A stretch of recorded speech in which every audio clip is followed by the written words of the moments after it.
舞獅咧象徵住喜慶豐收、吉祥如意。我哋今日特別邀請姜氏金龍醒獅團嘅師傅們，以喜氣洋洋嘅醒獅表演，為大家送上最熱烈吉祥嘅新春祝福。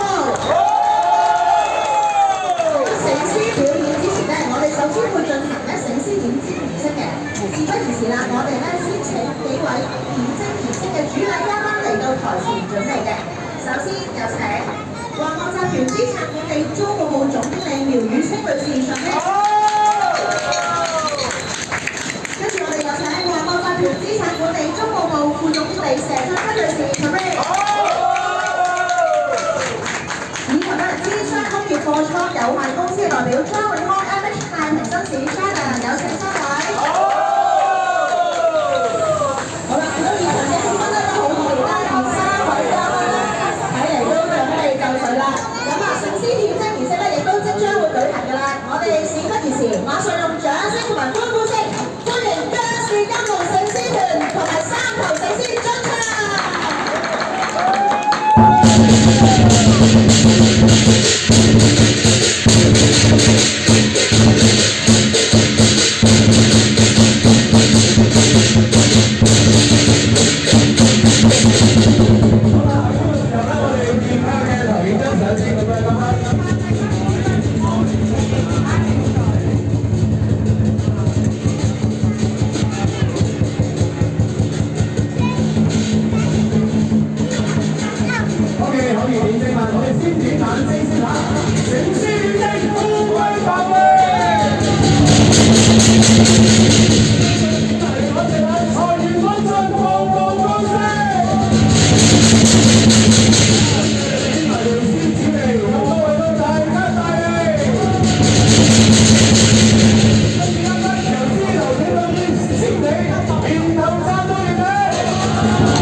好，